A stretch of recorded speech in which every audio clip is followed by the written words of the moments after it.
O novo governo já deixou clara a insatisfação com a independência do Banco Central. O presidente Lula voltou a questionar a autonomia da instituição e a taxa de juros. É a briga da vez em Brasília. Veja na reportagem de Adriana De Luca. Uma das críticas mais fortes à independência do Banco Central veio do próprio presidente da República, numa entrevista exclusiva ao jornalista Kennedy Alencar, da Rede TV. Eu quero saber de que serviu a independência. Eu vou treinar esse cidadão terminar o mandato dele para a gente fazer uma avaliação o que significou o Banco Central independente. E aí, eventualmente, pode ter uma proposta de mudança disso? Eu acho que pode, mas veja, também para mim, entendeu? Eu quero te dizer que isso é irrelevante para mim. Isso é irrelevante, isso não está na minha pauta. O que está na pauta é a questão da taxa de juros. Outro dia eu me queixei que eles fizeram uma meta de inflação de 3,7%. Quando você faz uma meta de inflação de 3,7%, você está exagerando numa promessa que você tem que arrochar para cumprir. O presidente do Banco Central, Roberto Campos Neto, fica no cargo até o fim de 2024. O mandato de 4 anos não coincide com o do presidente da República. Foi instituído na lei que deu autonomia ao Banco Central, sancionada em 2021 pelo presidente Bolsonaro. Lula, no entanto, disse que Campos Neto nunca viveu uma inflação como a dos anos 80. Esse país com 4% de inflação, com a economia crescendo, esse país vai embora, esse país cresce. É que o presidente do Banco Central nunca viveu a inflação que eu vivi de 80% ao mês. Nunca viveu. Então, ele quer chegar à inflação padrão europeu? Não. Nós temos que chegar à inflação padrão Brasil. Vamos perguntar para o presidente da Câmara, para o presidente do Senado, se eles estão felizes com a atuação do presidente do Banco Central. Responsável pela regulação da taxa básica de juros, o Banco Central Autônomo tem mais proteção contra interferências políticas. A Selic é fundamental para controlar a inflação, mas quanto mais alta, mais forte é o freio no crescimento do país. E nesta semana, o Comitê de Política Monetária decidiu manter a Selic em 13,75% ao ano. A presidente nacional do PT, Gleisi Hoffmann, reagiu. Disse no Twitter que não há economia que resista a uma taxa de juros de 13,5%. O Brasil precisa urgente de crescimento para gerar empregos e oportunidades. O país não pode ficar esperando que o Banco Central caia na real. As dúvidas sobre o futuro da autonomia do Banco Central repercutiram entre os investidores. O Ibovespa fechou em queda nesta sexta-feira de quase 1,5% abaixo dos 110 mil pontos, motivada também por fatores externos. Na semana, a queda acumulada foi de mais de 3%. Bom, vamos lá para a análise. Cristiano, qual que é a sua leitura dessa briga? O que o Lula quer? Onde ele quer chegar? O que o Roberto Campos Neto, como que ele está operando diante dessa situação? Qual é a sua leitura dessa briga da vez? Bom, Caio, em primeiro lugar, o debate sobre o porquê que a taxa de juros está elevada, né? Isso não é explicação apenas interna, é explicação do que está acontecendo no mundo também.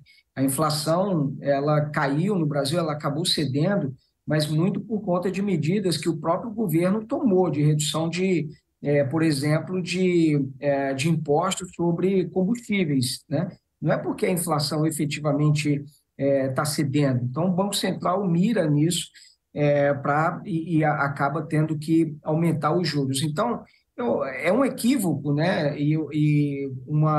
É uma questão de retórica também, o presidente entrar nessa rota de colisão.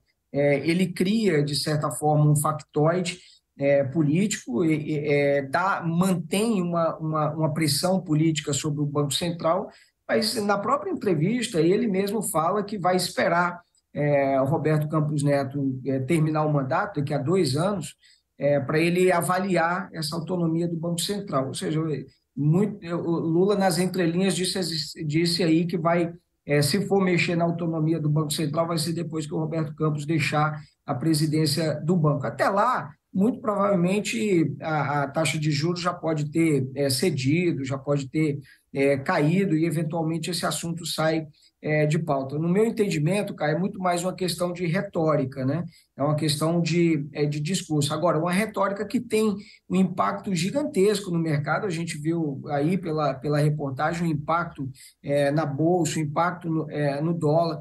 Se não tivéssemos a autonomia do Banco Central, Caio, muito provavelmente o dólar ele teria ultrapassado ou chegado ao redor dos R$6 durante o processo eleitoral. E o dólar em alta ele acaba impactando a inflação também, porque a gente tem ainda uma economia muito dependente de muitos produtos que são importados, né? O próprio combustível também, né? Então, parece que Lula quer manter, de certa forma, o Banco Central sobre pressão. Lula quer agradar a uma base dele, a uma militância também. Então, ele criticando o Banco Central, ele dá essas respostas à militância.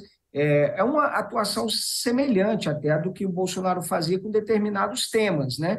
Então, ou seja, você dando pancada em determinados temas também para você manter essa militância forte, mobilizada e tudo mais, o Banco Central é bastante pressionado. Agora, vamos ver qual é o perfil, por exemplo, que o presidente Lula vai indicar para 2 vagas que estão sendo abertas no Banco Central, qual é o perfil desses economistas que ele vai colocar no lugar. Isso vai dar a real dimensão, se o Lula está adotando um perfil mais ortodoxo ou heterodoxo na economia. Eu tenho a leitura que se trata de pressão política mesmo.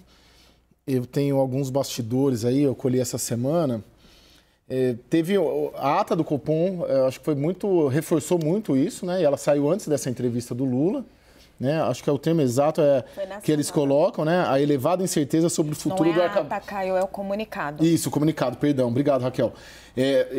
Ela cita o comunicado, a elevada incerteza sobre o futuro do arcabouço fiscal. E o Haddad levou o pacote fiscal dele para o Roberto Campos Neto. Roberto Campos Neto não teria colocado nenhum obstáculo ali, elogiou, e acho que o governo esperava, vamos dizer assim, uma retribuição, seja no comunicado, seja nos gestos, seja nessa condução da política de juros. O que eu sei é que hoje, sexta-feira, eu fui tentar pegar essa temperatura, a situação está a pior possível, até o Fernando Haddad com o Roberto Campos Neto, que tinham ali se aproximado, estavam dialogando dentro de uma política de conversarem bastante e dialogarem, também a relação esfriou. E não estou vendo no horizonte, porque hoje eu busquei bombeiros, né? A gente, repórter de política, quando tem um tensionamento, sempre vai atrás dos bombeiros. O bombeiro, que seria o Fernando Haddad, não está, pelo menos hoje, disposto a fazer esse papel. Caio, posso complementar? Por favor. Essa operação que eu achei muito interessante isso. Politicamente, o que está acontecendo é uma troca de chumbo, né? Porque o Lula deu uma série de declarações antes dessa, questionando a meta de inflação, questionando o fato dos juros estarem altos no Brasil. Isso estressou o mercado. É esse tal desse risco que o Roberto Campos Neto aponta e questionou um pouco a autonomia do próprio Banco Central. E aí o Roberto Campos Neto mantém a taxa de juros inalterada no patamar alto de 13,75, mas dá esse sinal de que vai manter esse juro alto o ano inteiro.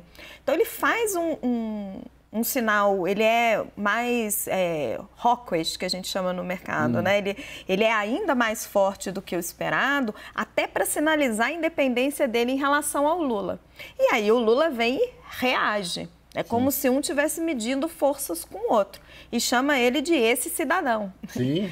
Cidadão, e sinaliza com uma mudança na autonomia do Banco Central daqui a 2 anos, que seria uma coisa preocupante, né? Como o Cristiano falou, não é para agora, mas é um ganho institucional, é o primeiro presidente de Banco Central independente que a gente tem. Sim. Então, assim, existe um clima político muito ruim, que é agravado pelo fato do Campos Neto ser percebido no governo Lula como um bolsonarista, porque ele circulava muito bem no governo Bolsonaro, era amigo dos ministros de Bolsonaro, só que do outro lado, o Lula dá tiros no próprio pé com essas declarações.